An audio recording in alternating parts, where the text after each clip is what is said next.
এখন বাজে সকাল 8টা। ঘুম থেকে উঠেছি অনেকক্ষণ, মানে প্রায় 5:30টার সময়। যেহেতু বাবানের স্কুল ছিল, ওকে স্কুল পাঠিয়ে দিয়েছি। তবে তারপরে মুডটা একদমই খারাপ হয়ে গেল। মানে আমরা ভাবছি যে এই কাজ করতে আসবে, কাজ করতে আসবে, মানে আমাদের যে কাজের দিদি তার কথা বলছি। তো সে আজকে কাজ করতে এলো না। তো আমি আর মা একটু হাঁটতে হাঁটতে গেলাম, যেহেতু আমাদের বাড়ির পিছন দিকেই তার বাড়ি, সেজন্য ভাবলাম গিয়ে একটু দেখে আসি কিছু প্রবলেম হলো কিনা।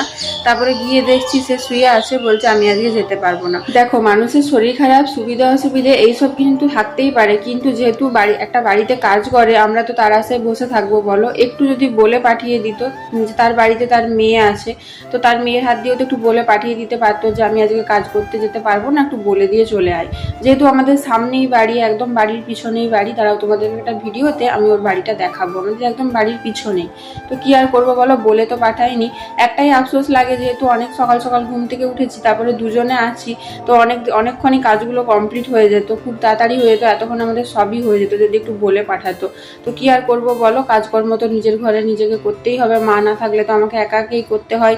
এরকম অসুবিধায় আমাকে অনেকবার আগেও পড়তে হয়েছে, কিন্তু কি আর করব বলো, আমার উপায় নেই, আমাকে কাজের মেয়ে রাখতে হবে। আমি একা একা কি করে মানে এত বড় বাড়ির কাজকর্ম সামলাবো, একটা যদি হেল্পিং হ্যান্ড না থাকে।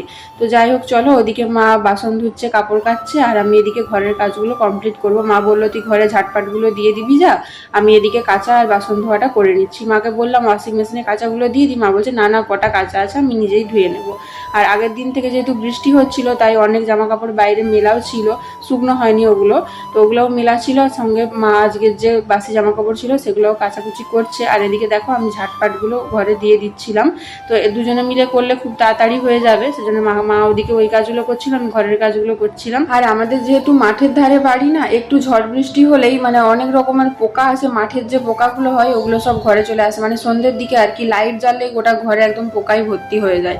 সেজন্য ঘরের ভিতরটা এত নোংরা হয়, মানে পোকাগুলো তো পড়ে থেকে যায়।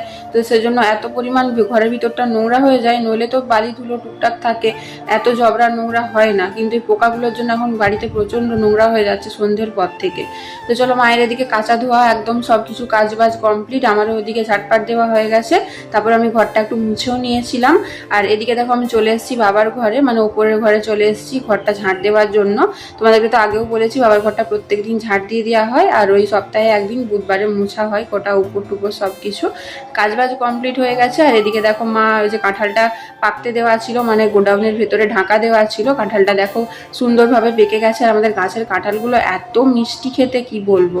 আর খাজা কাঁঠাল, আমাদেরটা ওই গলা কাঁঠাল যেটা দেশি কাঁঠাল বলে ওইটা নয়, খাজা কাঁঠাল মানে যেটা শক্ত শক্ত হয় ওই কাঁঠালটা। এই কাঁঠালটা খেতে তো আরোই ভালো লাগে। আর বাবা আজ